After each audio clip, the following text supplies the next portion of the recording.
All right, welcome. If you don't know me, my name is Brent Levine. I'm one of the band directors here on our campus. And I have the wonderful pleasure of being able to kind of moderate a discussion between this fantastic group of people to my left and you. All of you are here because you indicated that you were interested in this. So what I'm really hoping, what we did is plan a larger block of time so you guys could get some questions answered and get a lot of valuable information, not from me, but from these folks. So what we're going to do, we're going to start off. They're all just going to let you know a little bit about themselves and what they do or what their company does or whatever you want to kind of fill them in on. After that, I'll get some questions going. But what I'd like to do is if we're kind of running through the discussion and something pops up for you and you're like, wow, I really have a question about that, just raise your hand and we'll ask them. The last group was all freshmen, so we just saved the questions for the end. But this is an older group, and I'm interested in you guys getting the information that you're that's buzzing around in your head because this is a wonderful opportunity. I will tell you that this group of people from our last session is extremely, extremely happy to share and has a lot of knowledge and wisdom. So I'm going to let them introduce themselves and just have buzzing around in your mind. This is a really neat opportunity for you to ask some questions. We've got people from, you're about to see, the police department, the fire department. We've got folks from with military background. We've got folks that make the lights on your house go. We've got people who run stuff at college. We've got fashion designers. I think I almost covered everything. So it's a really diverse panel of what they do during the day. So chances are there's someone up here that matches something close to what you're interested in. And the other thing I'll say at the beginning is this. Pay attention to what they all say in terms of what it takes to be successful, period, in any field. Because last session, a lot of them were hitting on the same types of topics that were just kind of this general, like, inside information on just how to achieve your goals and be successful. So here we go, starting from the left, if we could. I'm going to have each of them introduce themselves and let us know what they do. Good morning. My name is Kimberly Day, and I work for Mount San Jacinto College. I'm the director of the Child Development and Education Centers. I oversee the center at the Menifee site, and I oversee the center at the San Jacinto campus. What I do during the day is a lot of different things. Every single day is different. I oversee the daily function of both centers. I oversee the fiscal stability of both centers. I am responsible for the hiring of the teachers and the staff at the centers. I oversee the child development students that come into the center to do their practicum work. I assist the families and the community, and of course make sure the care and supervision of the children meets licensing standards. So that's a lot. And before I came to this director position, I served as a faculty member. I taught child development and education courses. My master's degree is in early childhood education. What else? Cover it? Yeah. All right.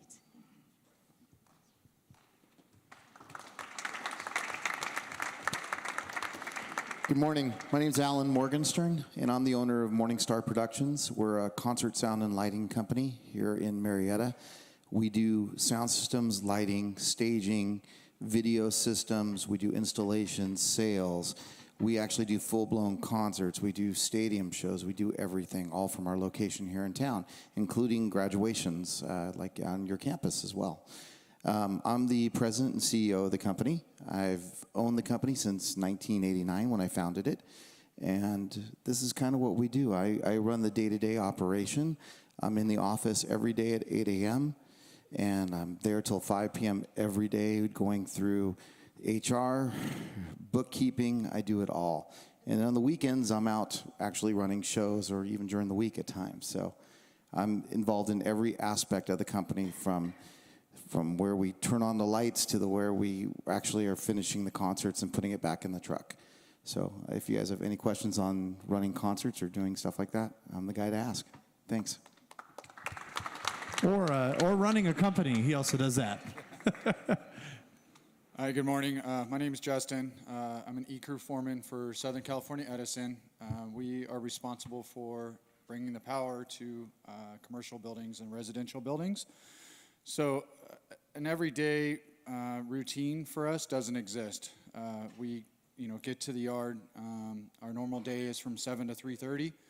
And as a distribution crew or a line crew that goes out and distributes power to your homes and businesses, our schedule can vary anywhere from 7 in the morning till 3:30 on a normal day, all the way to we can work up to a 24-hour shift. So depending on lightning or rain or wind or those types of things that take your power out, then we have to respond to restore the power to the buildings or your houses. So, but aside from that, we're just a small portion of what Southern California Edison does. So for you guys looking to, further your careers as you graduate high school, we have adults that start as early as 18 with the company, and there is a wide variety of careers that Southern California Edison does offer, from fitness to, going out and building lines to distribute power. So, and we span all the way from up north in Northern California, near Fresno, Shaver Lake area, all the way, and we're about as far south as we go. So anyhow, it's a great company to work for. There's roughly 12,000 employees that work for the company.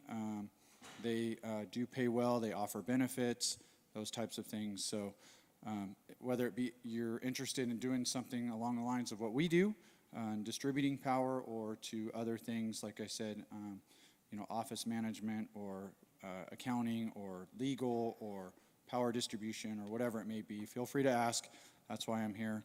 A little bit of my background, after graduating high school, I went on to get a degree from San Diego State in business, and then got hired with the company in 2008, and then decided to pursue my master's degree in business as well, and graduated with that degree in 2015. As an E-Crew foreman, my job is to supervise crews on a daily basis to go out and build and maintain those power lines that feed, like I said, the homes and businesses. So anyhow, that's a little bit about what I do, and we'll turn it over. All right, good morning. Good morning. How's everybody doing today? Good. All right, wonderful. Well, my name is Hassan. I'm representing Universal Technical Institute. You may have heard of us before. We actually are one of the largest transportation automotive STEM schools in the United States of America. We have 12 campuses nationwide. And so I'm one of the regional representatives for Universal Technical Institute. We pretty much cover, well, my territory is covering pretty much southern San Diego all the way up to the Ontario area, so a pretty big area. And I do go to all the high schools. Haven't had an opportunity to come in here this year yet. This is my first time this year. But we cover presentations in detail with the superintendents, principals, counselors, and even the teachers. We come in and give specific presentations to econ classes, English, and even math. We are pretty much based in STEM, so science, technology, engineering, and even some math. UTI is kind of on a cutting edge now because, as you guys know, or should know, technology is taking over the world. Will we agree with that? I mean, from our iPhones, our cars can now drive themselves, park themselves, and so you're seeing technology just taking over the world. Do you guys think when you diminish or increase? It's going to increase, right? So this is really the greatest time to get into this industry. Companies like Uber, for example, have over 500 cars right now in Pittsburgh that are self-driving, right? Google is moving that direction. And you're seeing companies like this saying they want to go nationwide. And so UTI has 3,000 companies right now that are aligned with us that are paying 50 to 100% of students' tuition. Did you hear what I said? 50 to 100% of tuition being paid by these companies. Not only is that going on right now, these companies are also through UTI giving you guys sign-on bonuses and some of the highest salaries that I've seen for 18 and 19-year-olds. Did I mention that you get all your certifications And you also will be able to get your associate's degree in just a year and a half, right? We're an accredited school, so if you do want to go into a 4-year college, that's fine. But you got your associate's degree in a year and a half, and you'll be able to transfer those credits over to a 4-year college and make good money in the meantime. So I won't take up all the time. We have other people on the panel, but if you have any specific questions about that, that's what we're here for. Thank you.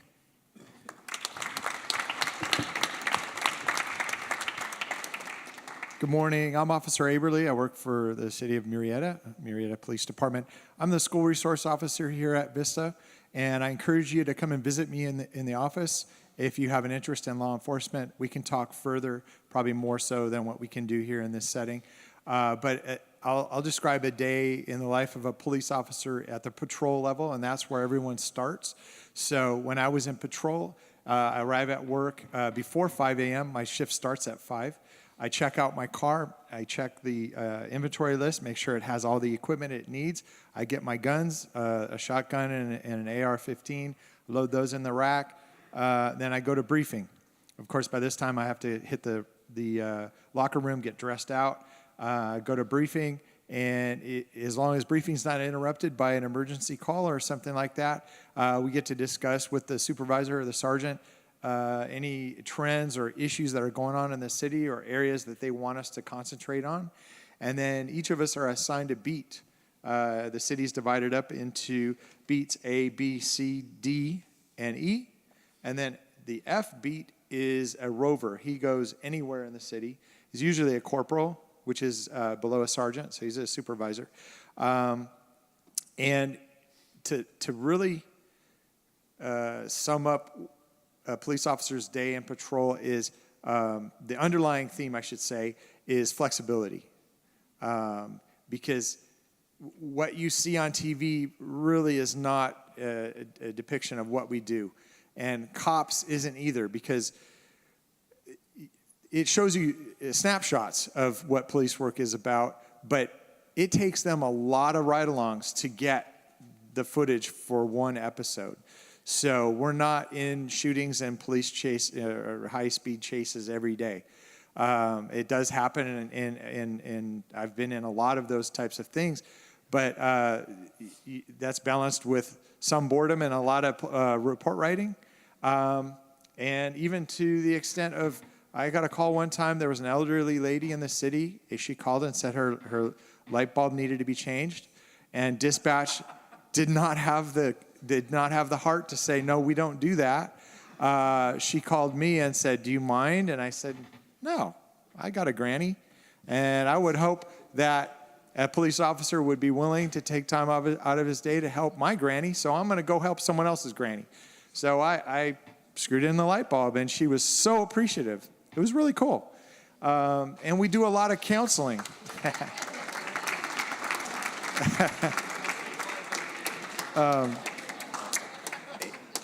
And we do a lot of counseling, and we learn about a lot about people in general. Probably more counseling than that you would think. But again, I'd be happy to share more of my experiences and give you a better snapshot of what being a police officer is about. I would encourage you, whatever career you're looking into, I would encourage you to network, meet someone who's in that career, talk to them, ask them questions. If someone is passionate about their career, they'll be very willing to share their experiences and encourage you along your path of choosing what you want to do.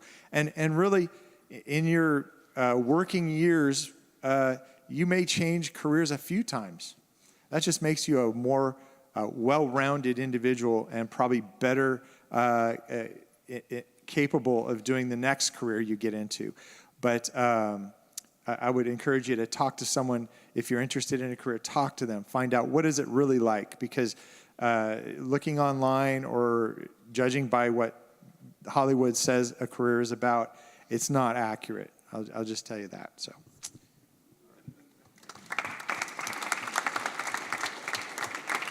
Hi, good morning. My name is Irving McNeil. I'm with Spartan College of Aeronautics and Technology.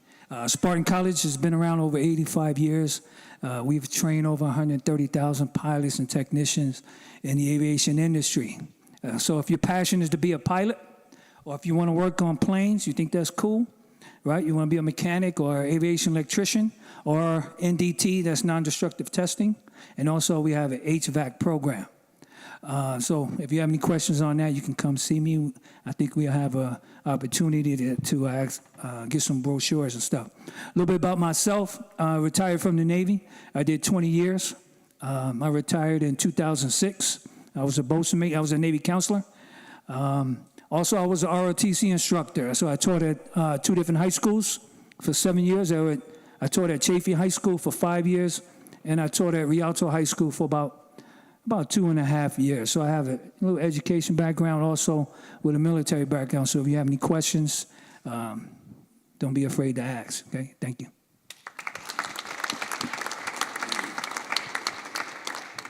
Hey, good morning, everyone. My name is Matt Corelli. I'm a firefighter and a fire captain for the Marietta Fire and Rescue. And we are a 5-station public safety agency that responds in the city. Vista Marietta is one of the areas that we cover. We run about 10,000 calls for service a year. And calls for service for us is anything both emergency and non-emergency. And the definition of emergency is whatever you call and describe to the dispatcher. We go on a lot of calls, just like the officer was saying, that range anywhere from public service, changing air filters, people think it's urgent, to people that are bleeding, that are stuck in cars that are trapped, that are in manholes, all of those things. So our work is a variety of things. It includes both non-emergent and emergent things. As you see, fire is really one of the little things we do anymore. We do a lot more than fire. That's why we changed our name to Murrieta Fire and Rescue. We do more rescue, medical services, public service, just a variety of those things. One of the major things that we do every day when we come in is we bring together a group of individuals that are from all different walks of life and have all different challenges going on, both personally and professionally. And we come together for a common goal every single day. And every single day our goal is to go out and treat the community and treat them, number one, and mitigate their problems. That's our job. We come in and we say, today we're going to make you guys have a great day, somehow, some way. And today might not be your best day. It might actually be your worst day. But our job is to show up and make your day better. And it takes a variety of skill sets to do that. It not only takes technical knowledge, but it takes a lot of empathy. It takes a lot of wisdom. It takes a lot of patience. And so when people are in chaotic situations, it's our job to calm everybody down and get everybody headed in the right direction. And sometimes that requires more heart than anything else, more than mind, than anything. And so we have to not only be strong individuals, but we have to have a solid mindset and heart for this job. Day to day, we come in, we have no idea what we're going to get. 911 could come in is the minute we walk in the door. There's been times I've walked in the door in my civilian clothes looking just like you. All of a sudden the alarm goes off and I'm putting on my clothes to get my uniform, my clothes to get ready for a call. It's a fire. It's been people trapped in a car. It's been somebody spilling pool acid on themselves. There's been all variety of calls, and I've had to answer that call like that. So that's one thing you can't predict in our job, and that's what's made it unique. But there's a lot of other things that are mandates and predictable. We have to train every single day. We have to be ready for anything that comes our way. Because we do such this wide spectrum of things, we have to train on fires. We have to train on jumping down in manholes and sewers to rescue people. We have to remove people from cars, all that stuff. So we do training every single day. Not only that, we train ourselves. We stay physically fit. Most firefighters are in good shape and physically fit because we need to, at a moment's notice, we sleep at the fire station. Could you imagine going from a slumber where your heart rate's about 50, 60 beats per minute and you go to 150? That's why we have to be in shape. We have to be able to absorb that stress. We have to be able to react and blood to our brain immediately to make critical decisions about your lives. So we stay physically fit. That's another thing we do. One thing we do every single day is we maintain our equipment. Like you clean your rooms, you guys clean the cars, all that stuff. That's all the stuff we do. We need to maintain our equipment to make sure it's inspected, to make sure it's ready to go. when you see that fire engine, it's a giant toolbox, and we need to make sure all those tools and equipment are ready to go. So it's another thing we do. And then we also do reports. So we're constantly writing reports. We're on the computer. We're managing personnel. As a supervisor, I have to supervise personnel and make sure everybody's having a great day and wants to be at work, and also is technically savvy enough that when we get the call for duty, they know how to react. So that's a day in the life of a firefighter. Some things are very predictable, but most of it's unpredictable. So I guess it's kind of like high school. Thanks for having me.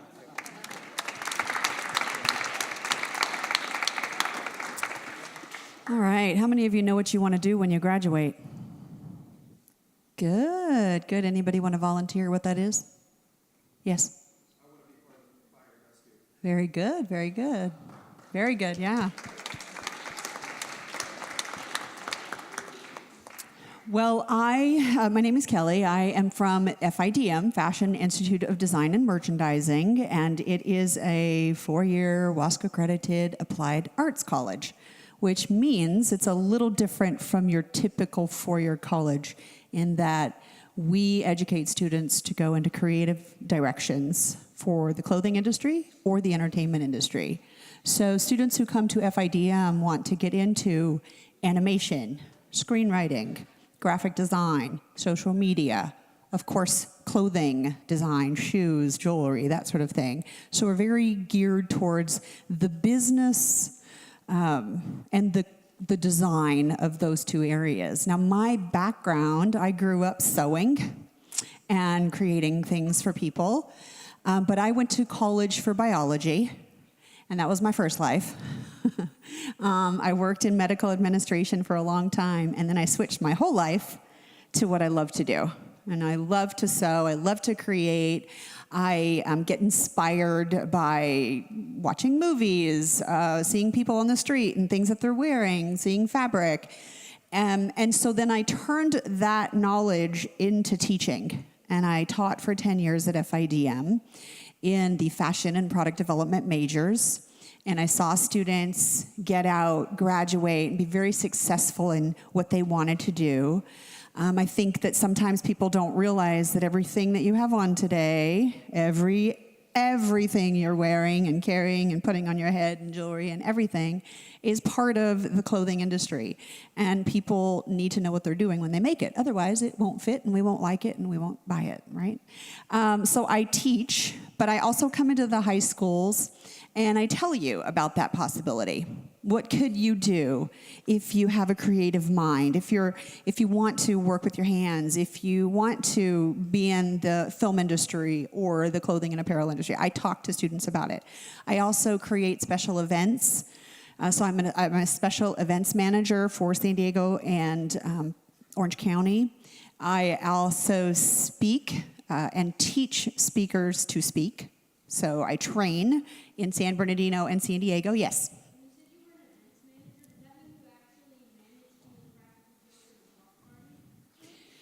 Well, I don't manage that one. Yes, what I do is I schedule and create events for the college. So, for my college. No, in the San Diego territory. So, for instance, in the summer, we have a 3 days of fashion program. I coordinate that entire event for about 120 high school students come to our campus. In LA, I work to schedule that one and create that one as well. And there's about 400 students that come to that every summer. We do long 3-week summer programs. We do Saturday workshops, things like that. I schedule those and create them. Yes. So I guess the message here is that it's good for you to absorb all the different parts of your life and learn from it, because now that I'm so much older than you, I can take all of those little bits of my life and I can use them in training people, in managing, in making my life and my day-to-day different, but I can use all those different skills that I got from all those different areas of my life. So never think that what you're doing right now isn't important, okay? Make every day important. Thanks. Okay.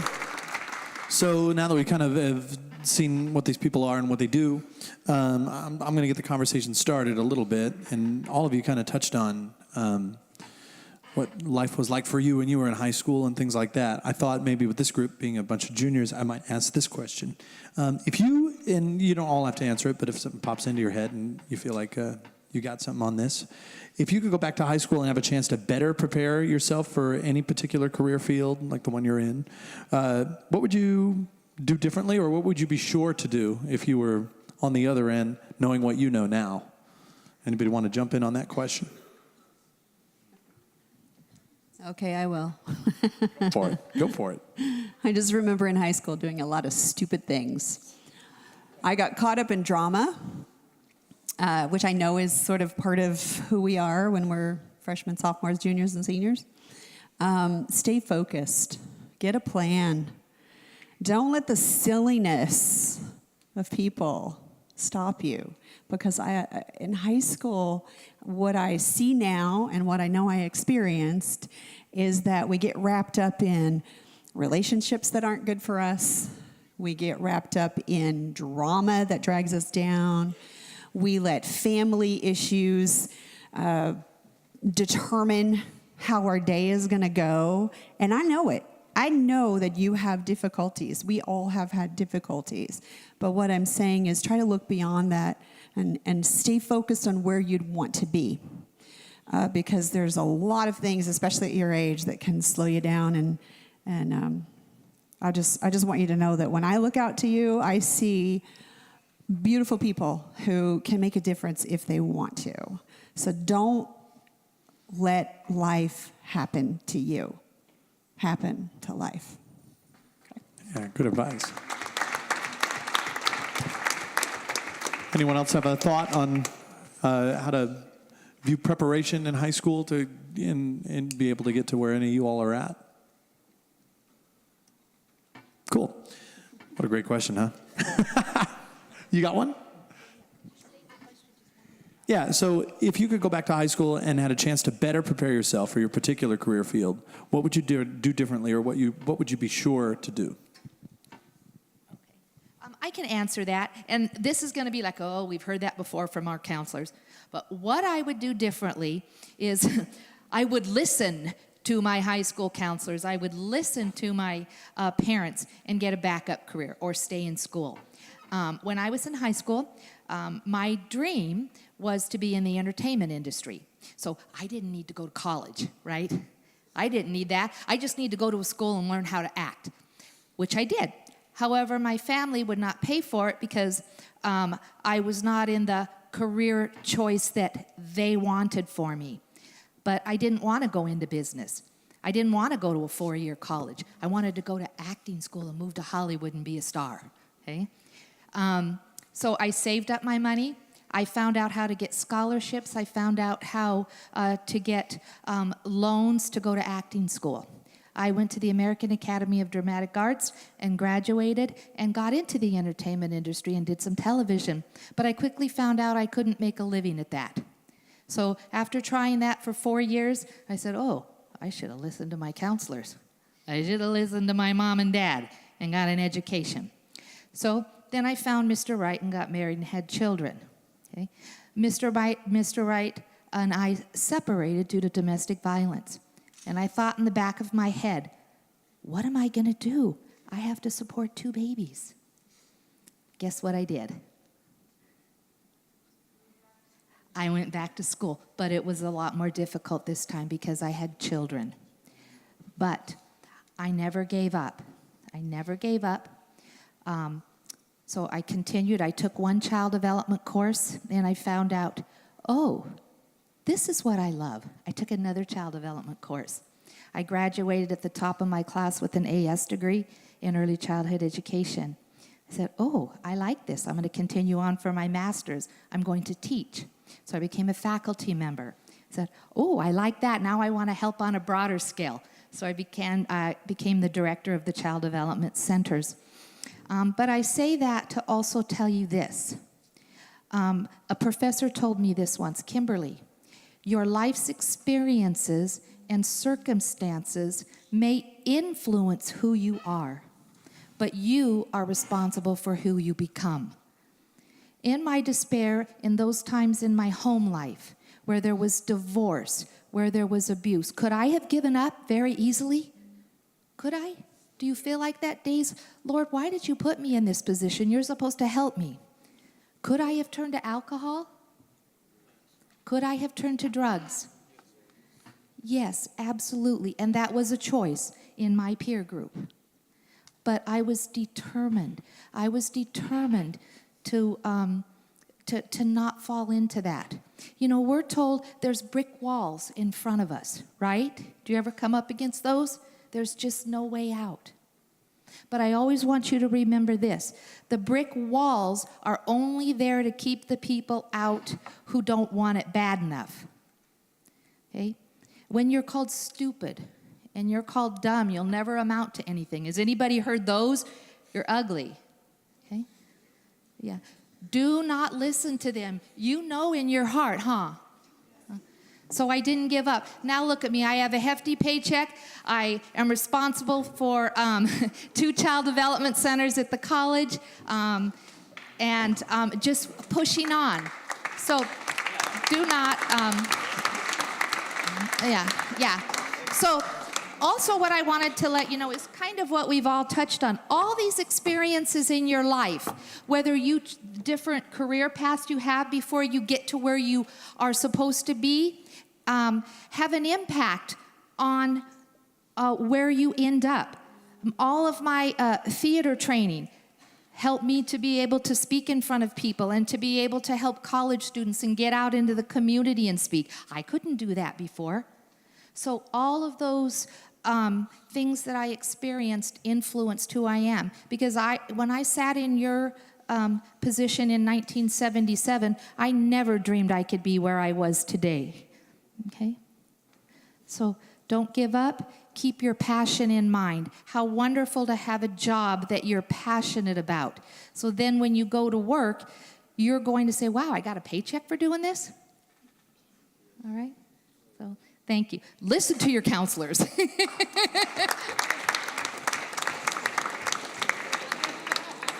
All right, so we've got about 15 minutes left. I've got a big old list of questions I could keep going through, but I want to stop right now and see and give you all the opportunity to ask any questions that you might want to ask, either a particular member of the panel, or just you can ask a question to the panel at large, and one of them may tackle your question. So I don't know, anything buzzing on anybody's mind? We had some freshmen asking questions last time, so I know y'all can do it. Okay.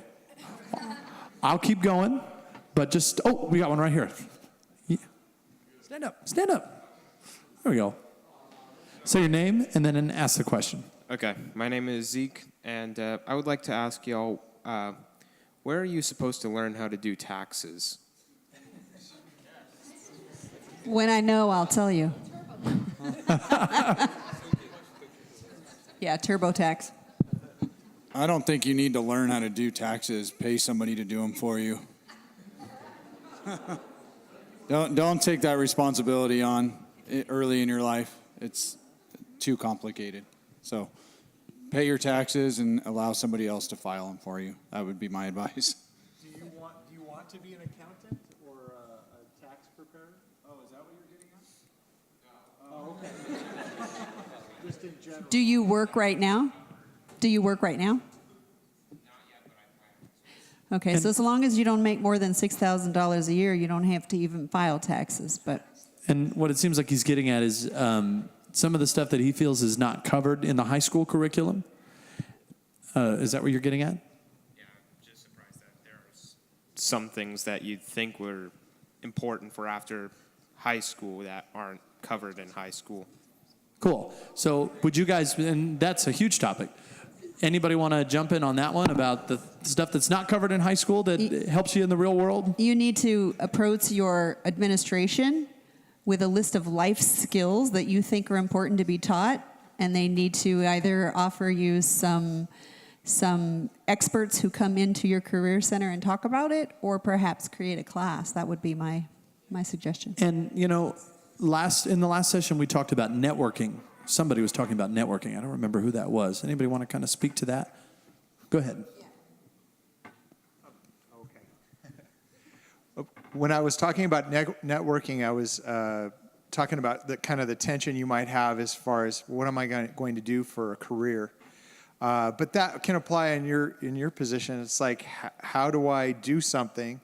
Ask around. You know, sometimes the best answer isn't online. You know what I'm saying? If you're in front of someone, you can ask follow-up questions and get a better feel for the correct answer for you. Sometimes online answers are just too brief. And as far as choosing a career, I hope you're not getting the impression that, you know, when I was a junior or even a freshman, I said, oh, I'm going to be a police officer, and that's what I did. There's very few people up here, I think, that landed where they thought they were going to land. Let's do a quick show of hands. How many of you are working in the field that you thought you were interested in as a high school student? Just Alan. There's a few, and that's great. Yeah. But guys, there's a lot of wisdom there, because these people figured out how to get to what it is that they wanted to do and also get paid to do it. That might be a decent topic for us to delve into a little bit too. Yeah. So briefly, my journey to where I landed in law enforcement, I was a straight A student through high school. I thought, oh, okay, 4-year track. I don't know what I want to do. I want to get a degree. Okay, I'll get my degree. But junior college didn't go. I was distracted by girls. You girls, I tell you. Girls and having fun, and oh, I'm out of high school now. And so in junior college, I met some friends that said, hey, we're going to take an EMT course, and we're going to drive ambulances. And I said, that sounds exciting. I'm going to do that.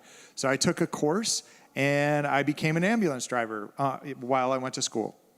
And then while doing that, I realized, okay, this is not a career I could like get married and raise kids on because the income wasn't quite there. So I said, well, the firefighters, those are cool guys, and everyone looks at them like they're heroes, so I want to be a hero. And so I went down that path. I became a volunteer firefighter. And then when I looked into it further, I realized my uncorrected vision, because there's some physical, there could be some physical limitations. My uncorrected vision without glasses or contacts was poor. It wasn't good enough to be a firefighter. And they wouldn't allow you to get surgery to correct it and to qualify. So I realized, okay, I can't be a firefighter. And as an ambulance driver, I saw what police officers do, because on a lot of scenes, you know, traffic collisions and different things where people get injured, police are involved also. And I said, well, what about police work? Well, one of the other ambulance drivers said, yeah, I'm going to Fullerton College. They have an orientation for their police academy. So I went to that and learned about that. I said, oh, this sounds really exciting. So I went and applied at a few different departments, and I got hired. And I got hired to go to the academy, which is pretty cool. They paid me to go to school. So after the academy, I got out, went through all my training. And honestly, there were days, and there still is days, where I go, you know what? I would do this for free. I enjoy this job so much that I would do it for free. But they pay me to do this job. Working with kids, very rewarding. I love it. And again, I just invite you to come and see me at the office if you have more questions about law enforcement or just life in general. Because as you can tell, I've been around for a little while. And I have children that are a little bit older than you and into their 20s. So they're dealing with a lot of the stresses, or my youngest is dealing with the stresses that you are, is trying to decide what he wants to do with, as far as a career. So. No, that's great.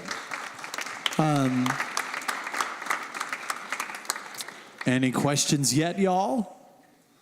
Yeah, cool. Here we go. So after college, I want to major in computer engineering and game design, but I don't know which college to go to. Like, I'm deciding on San Marcos, Fullerton, SDSU, but I'm still I'm a little confused on which college to go to for that. So maybe we could turn this into a broader question of how to go about selecting from your options if you have it narrowed down to a few options in any career, maybe any college. Any of you have a thought on that when you've got all these options in front of you and you're trying to select something? You're a junior, so this is the perfect time to go online and look at every single college that offers what you're looking for. And obviously, you're not going to visit all of them, but I would definitely take a little trip and try to visit, a good portion of them so that you can imagine yourself on that campus. Is this the right campus for me? Because I have definitely known students who think they want to go. My son was an example. He was certain he wanted to go to school in Australia. So his first, semester in college, he's in Australia, and he hated it. He hated the college, he hated everything, but he hadn't visited it. Big, huge cost. But go and visit and check them out, and then look at online or at their college, look at what that coursework leads you to. And then look and see if that college can help you when you're done to get connected to the industry that you want to be in. All right? Game design is a huge direction, but you also need the connections. You need to get into to know the people who are going to hire you. So check and see if that college can do that for you as well. All right? So you should be able to get that information online. Good advice. Anybody else have something on that topic? So another question? We have a question in the back over here. This might sound ridiculous and has nothing to really do about much, but I was wondering if firefighters actually rescue cats from trees. Well, our candid answer back to that is, have you ever seen a cat skeleton in a tree?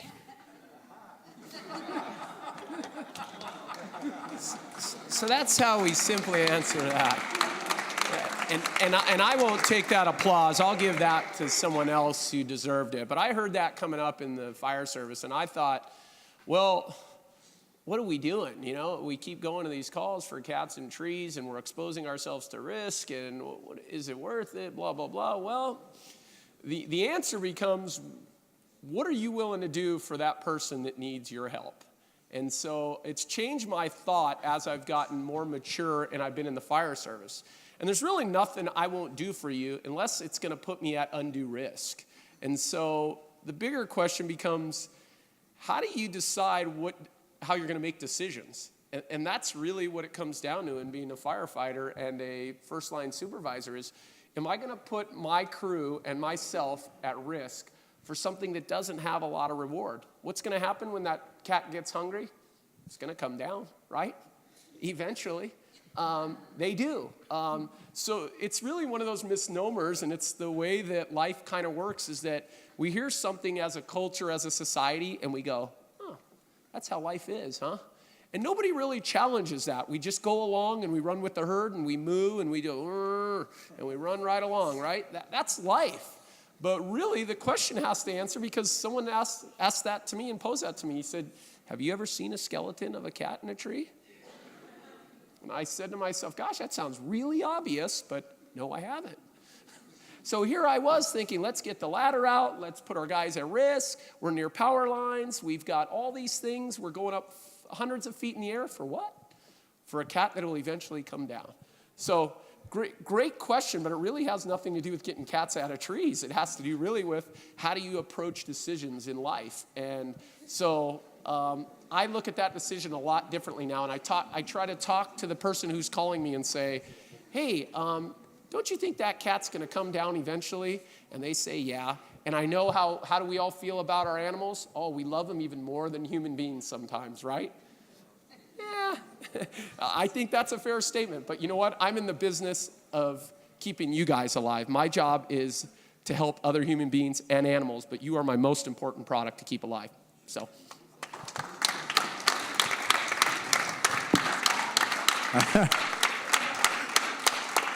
That was the best possible answer to that question I could ever imagine. How about some more questions for these guys about cats and trees or anything else that's on your mind? Okay, cool. Well, if one pops up, I'll ask another one. How about what are the greatest successes or rewards related to your current position and profession? What makes you go, man, I'm so glad I'm doing this? What are some of your greatest rewards from what you do?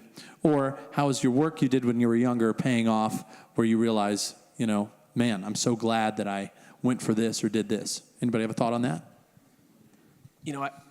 It's easy for us. When you're dealing with people's lives, it's the most important thing. And I'm not taking anything away from the gentlemen and ladies up here that are doing all different kinds of work, because I've come to respect everybody's work means something for me and for my family and for you. But the biggest reward for me and a lot of firefighters is getting that person that was dead or near death come back to you and say, hey, thanks for giving me another shot at life. And that is really moving, and that is what makes you continue to go to work. And a lot of times, I'd say 9 times out of 10, we don't see people regain their life. And so there's a lot of tragedy and a lot of things that these eyes have seen that is very sad and tragic. However, that one that comes back and says to you, hey, thanks, I'm able to see my kids, I'm able to go to work and provide for my family, those are that one time. And some people maybe have it one time in their entire career. But that is worth doing your job every single day. And so that's where I think most of us find our satisfaction and find our greatest reward, is when you can help a fellow human being out change the trajectory or the direction their life is going. And so for me, it's really easy. When I can reverse the most tragic day for somebody and turn it into a new beginning, then I think that's exactly why I got into the job. Not for a paycheck, because I wanted something when I was said and done with my career that I can go, hey, do I feel good about me, and is my heart better for what I've done? And I can truly answer when I'm done with this career that it will be better. And if that's if I don't have any money and, I'm the loneliest guy in the world, at least I'll have that in my pocket. So definitely a rewarding career. I know Alan pretty well because I've had the opportunity to kind of get to know him a little bit. And I was wondering, Alan, you've done some pretty cool stuff. You've worked with some pretty cool artists and some pretty cool stadiums. Could you talk about maybe some of the cool parts of your job? Maybe some of the coolest things you've been able to be around? Okay. Well, for me, it's my whole day starts because I have a passion for what I do. And I go to work every day. I get up every morning early, and I'm excited still to go in and do what I do. And all the best people in my industry are like that. You guys are actually very, very fortunate to have one of those people here sitting down at the end there who is an amazing resource to you. If you ever wanted to learn about sound, lighting, any of that video. He's talking about Mr. Ruiz down there. Yeah. He's amazing at what he does, and he has that passion in his heart that he wants to do it. I know I've tried to poach him from here several times to come work for our company, and he won't go. He loves this place, so he's an amazing resource to you. We get to do some really great things. We get to go out. We get to work with artists and bands and just do all kinds of different stuff. And every day it's different. It's not the same job every day. One day we're doing a corporate event, like something like this, where we're providing just some microphones for people to speak. Next day we're at a full-blown concert. Next day it might be a rave with lighting and giant sound systems blasting. It's different every single day for us. And that's what makes it unique, and what makes it still have a fresh energy to us, is that we get to do something different every day. We're not in the same place. We're not in the same style of event, and we're trying to always push the boundaries of technology to see what we can do next and how to make it better. So a lot of stuff to learn and do. Yeah. Okay, so here's what we're going to do now. I saw a couple other questions kind of pop up. You guys have a break now, but if you have a question, or if you were interested or inspired by anything that you saw here today, a lot of these folks, I suspect, would be happy to talk to you for a few minutes if you'd like. They also have some brochures. Some of them brought some brochures about what they do. So if you have a question you want to talk to them, they're going to hang out here for a couple minutes, and just come on up and chat. And how about one more round of applause for our panel that was here today?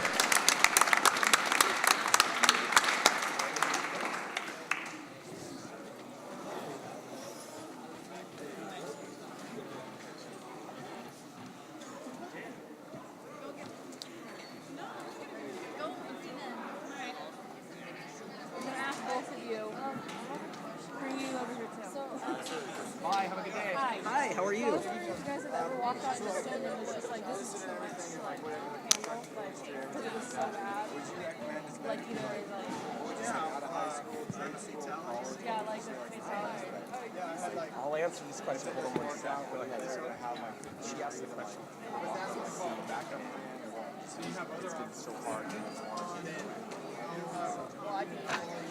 Yeah. The answer is yes. So you get there, you're overwhelmed. So you start some is there a measurements just right here? And you see you know what I'm saying? And of course, if someone's going to see you medical, so do you have to take a medical unit? Try to then these guys. I feel like you don't know. Well, we have basic. Well, I do a lot of CCKO. Oh wow. I kind of feel like I'm